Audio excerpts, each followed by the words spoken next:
Good to see you. Thank you for joining. I appreciate you making time. Likewise. Just share really quickly, this is going to be shown to the Curriculum Selection Committee in Oakland for their K through 5 ELA adoption.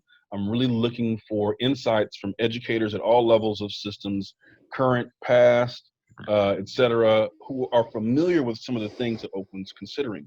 Based on your work in Oakland, right, in the different roles that you've been in, I figured, you know what, let me reach out to you and see if you wouldn't mind sharing some of your insights. Do one of those curriculum sound familiar to you? Do you have expertise or experience with any of them? Yeah, I'm probably most familiar with Wit and Wisdom, and I'm chairing the board at Lighthouse for the adopted EL education. Okay, all right. So when you say you're most experienced with Wit and Wisdom, it's because of what? What did you? So, well, as I shared before, adopting curriculum to me, I think, is actually one of the biggest equity kind of and access game changers. So I'm really passionate about putting really high quality materials and empowering our educators to really dig in with really, really well created materials. So first of all, just excited about the project and the space that Oakland Unified is in right now. And when I was a superintendent at Aspire, we also went through the same kind of journey and considered we were all over the place. We had a lot of teacher-made units happening of kind of varying quality across our Bay Area region, and went through a process of evaluating and selecting curriculum actually twice while I was there. So it was very informative. We went out and saw different curriculum in action. And then we ultimately ended up piloting two different things. And then our whole region last year before, adopted Wit and Wisdom. I know you guys have what was the other one that you were considering? You said there were two that you were piloting. Do you remember the other one? So yeah, well, we had a team. Kind of one of our highest performing schools in East Palo Alto had used the workshop model for a while. So that was kind of our second pilot. And ultimately, we found, while we really love the agency that students would gain, around making choices and what book they're going to read and so forth, ultimately we found just the standards alignment was really missing, and the whole close reading piece that's so critical to the Common Core was missing as well. Okay. Okay. So you're a good person to ask then. And so, if you don't mind going back in time with me and just your reflections on Wit and Wisdom and the decision to adopt it and what you all saw. I'd love to hear what you all saw for teachers and kids. What did you consider to be the strengths of the curriculum, and what were some of the drawbacks? Yeah. For us, our ELA team got together with a couple APs of instruction and really studied Wit and Wisdom. We had gone to Standards Institute. We were building our own knowledge of the standards. And that, of course, made us very curious and really intrigued just about making a curriculum switch, because that's something that the Standards Institute, I think, really advocates for. And so as we looked at Wit and Wisdom, I think what we were really sold on was just how closely aligned it was to the rigor of the grade level standards, being able to come at like having really interesting essential questions for a given unit, and then really building the students' knowledge from a whole variety of firsthand sources, videos, different narratives, really having kids pull together and use so many different sources of information and knowledge to kind of craft their arguments about a given, essential question that was in a unit. We were all just like, this is so much better than anything we could have come up with. This is so, it's from the Great Minds team, that created Eureka, and they're just top notch. And I think when we studied the curriculum, it really demonstrated that. And we kind of went through and did like a sample unit together just to really study it and feel it out together. And we were super, super impressed, I think, with the rigor, but also just the deep content, like how deep and excited kids could get about content, doing any one of the given units, because of what's laid out there. And on the flip side, what were some things that you guys weren't so thrilled about? Well, I will tell you, I think implementing a new curriculum is exceptionally hard. And I think it was hard. It was when we're still learning the standards and you're trying to teach a curriculum that is closely aligned to the standards, it's just a mismatch from your own kind of knowledge base, either as a school leader or as a teacher. So that learning curve is tough. And I think, the things that help mitigate that are really constructive planning time, where you're really doing the internalization of the unit. You're really thinking about what are the essential understandings, what's the essential content knowledge, how does it build? You're doing all that analytical work before you start teaching it. And it was just a big learning curve, I think, right? Because right now, let's be real, our levels of rigor, at least in Aspire classrooms, were low. We were not teaching at the grade level standard. So for us, the curriculum forces you, up towards actually what grade level expectation is. And that's tough. I think it's right. To me, that is like justice and that is equity, giving our kids that. But it's hard to do. And I think you're learning how to do that through your work with the curriculum. That learning curve you talked about, and that includes just learning the curriculum itself, and then also planning, being able to plan on a daily or a weekly basis, or what have you. I'm curious, what kind of planning requirement to do it and do it well? What would it take for a teacher or an administrator? Like how much planning, a week or a day or whatever, is needed? You guys have a conversation about that, about planning requirements? For sure. To come up with? Well, for sure. Well, one, I think structured planning time to me is one of the most important investments we can make in our teachers. And so when I say planning time, I'm not like, hey, go off and, let your flowers bloom. It's, we didn't call it planning time. We actually didn't call it collaboration time anymore either. We called it kind of intellectual preparation time. And that was there was a cycle that we actually engaged teachers in. And so one cycle takes place, there's kind of two different important planning chunks, I would say, of what we learned. We started off with a weekly commitment. So your grade level team would sit with your coach and you guys would do a lesson internalization for the upcoming week, going really deep into a lesson, pulling out how is this aligned with the standards, practicing different parts of it, really annotating the curriculum, getting really deep into one lesson. Now you got a handful of lessons, more than one in a given week. So it didn't mean you got that much attention for every single lesson you were going to teach. But again, we're trying to build skills and we're trying to build an approach so that folks get the essence of the standard and how to teach it well through the content. But what we learned is, what was hugely advantageous is giving that teaching team with their coach a couple hours before the unit started so that they were able to do an internalization of the unit so that they could say, here's the kind of master understandings, here are the big ideas, here are the big content skills we want to make sure the kids get out of this unit. Grounding the teaching team in those things before they started teaching helped them not get lost in the day-to-day, right, and the kind of minutia of lessons, but it helped keep their eyes on the bigger prize of what are the essential understandings we're trying to accomplish with this unit. Because otherwise, I think with any new thing, you get bogged down. You're going twice as slow as you think you're going. You just, because you want to do it well, but part of what you have to do is kind of keep up with the pace of it. You can't take a unit and teach it over the course of what should be 3 units. Otherwise, kids are just losing out too much access. So that was our big learning, is really prioritizing that unit internalization time.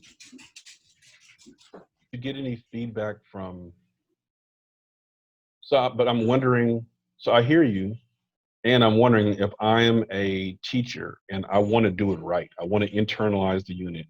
I want to be prepared when I walk into my classroom. I want to do all the pieces that the curriculum says to do.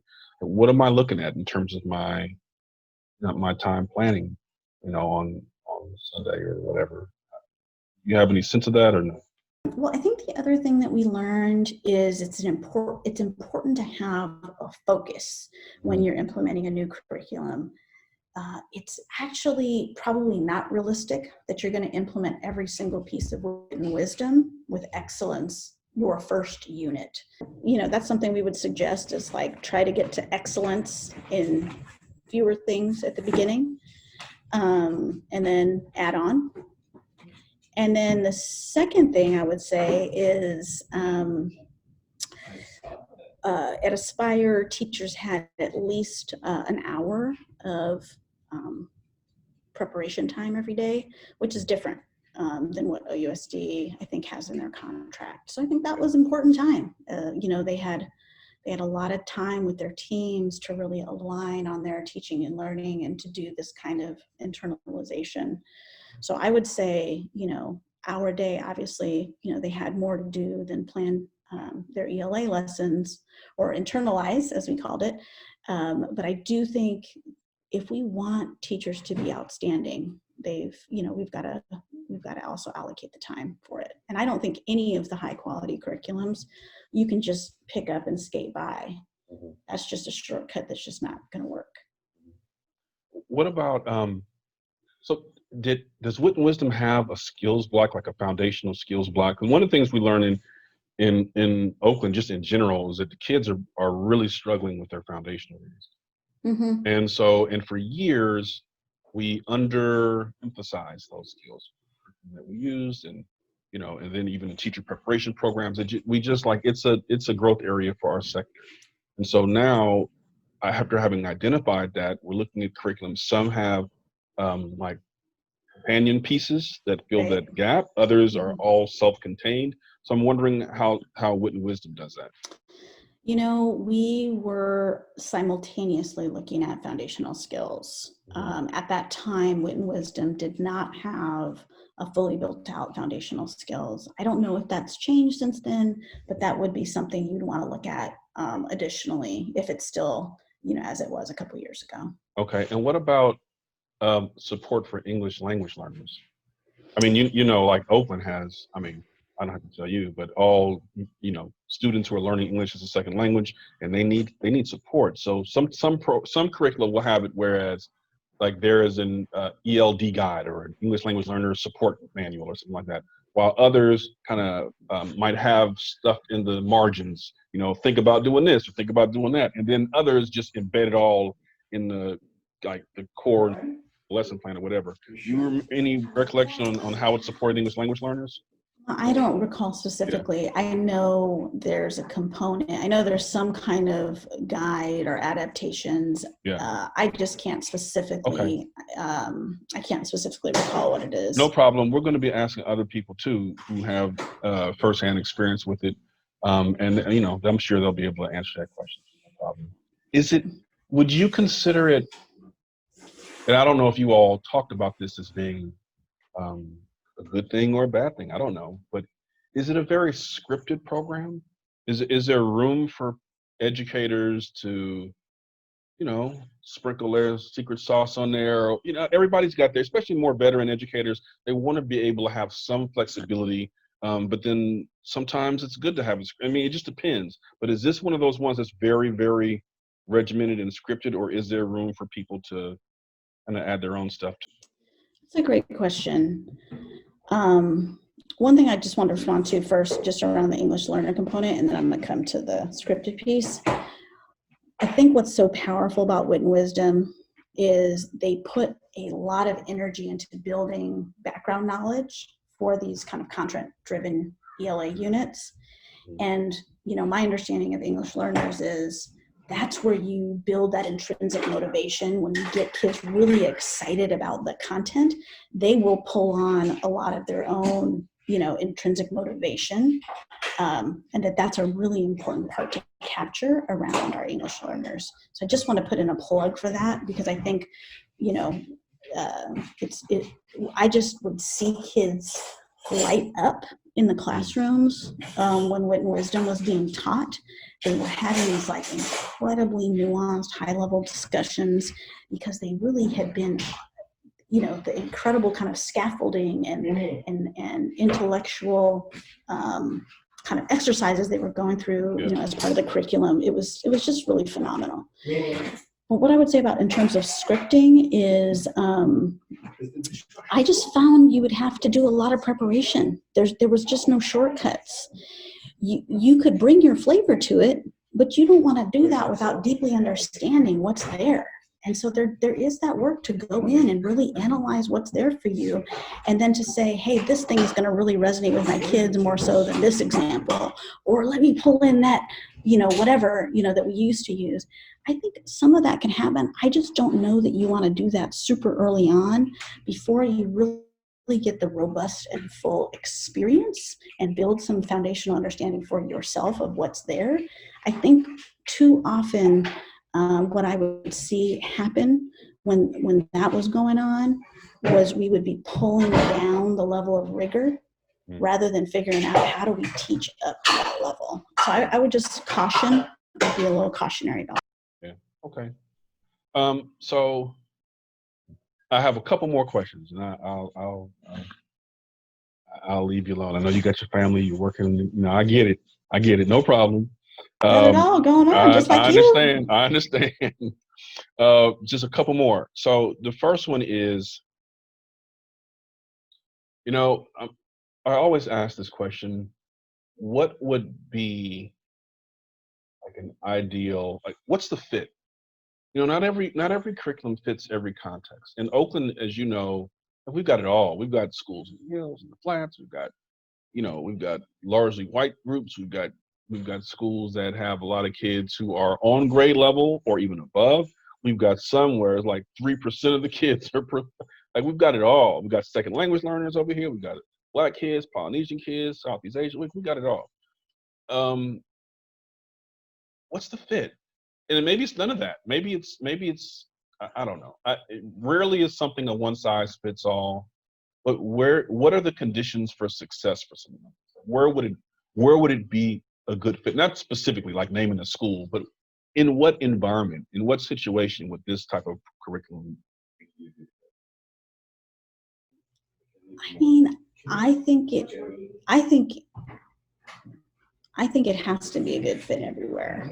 I think that your question about the foundational skills is critical, because if we don't give kids the foundational skills to be able to really start reading fluently, forget about it, right? That's a building block that we can't miss.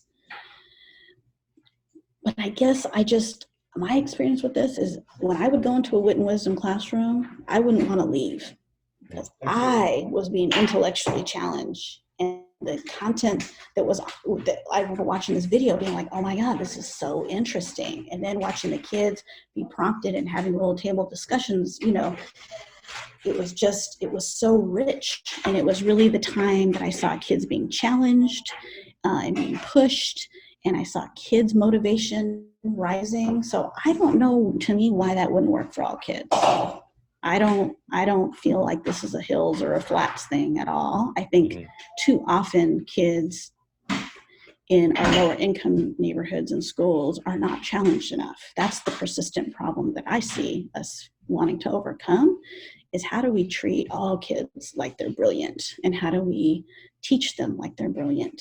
And I think, to me, I'm sure there's other good curriculum out there, but we were incredibly happy, with Wit and Wisdom, being able to provide that kind of rich challenge and excitement about learning to our kids. And it was tough. Don't get me wrong. I'm not trying to sugarcoat it. It was very tough. It was a tough transition to make, but it felt like a very righteous transition. So last question, if you could speak directly to the committee, which you are basically, what would you tell them? What do you think they should know? What would you offer them as an open educator and someone who's had experience in general, and the process that you've gone through a couple of times in terms of selecting curriculum? Like, what would you say to them if you could? I think there are. Hold on one second. Yeah, sure. Let me add one more thing. Sure. Okay.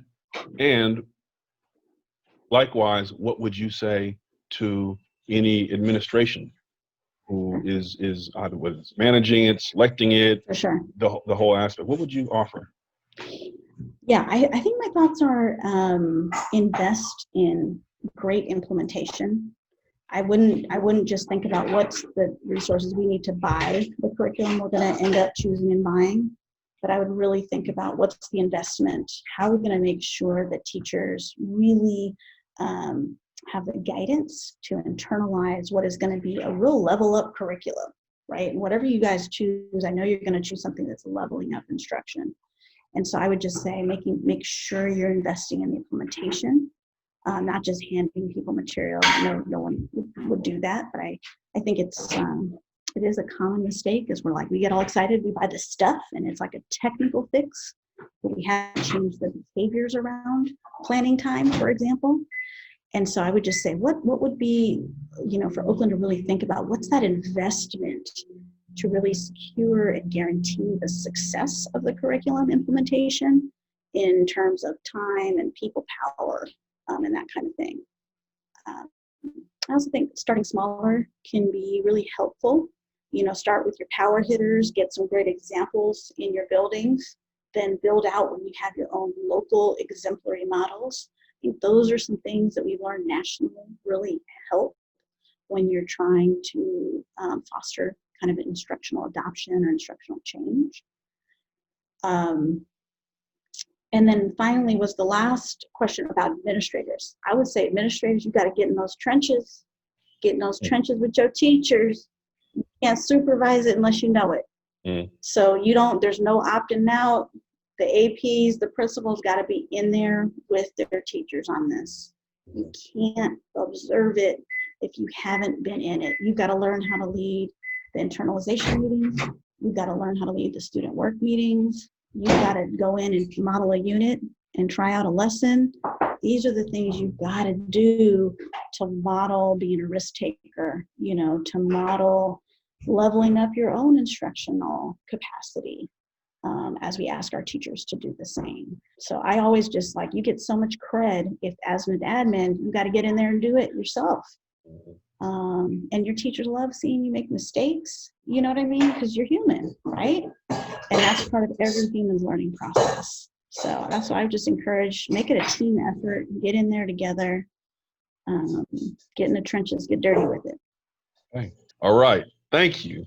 I guess I know you're busy. I really appreciate you taking the time. It means a lot. And I'm sure the committee and the administration will appreciate just hearing your perspective and your reflections on how you, on what's happened in the past. So thank you very much. Thank you, Kareem. Appreciate you. All right, Kimmy. Take care.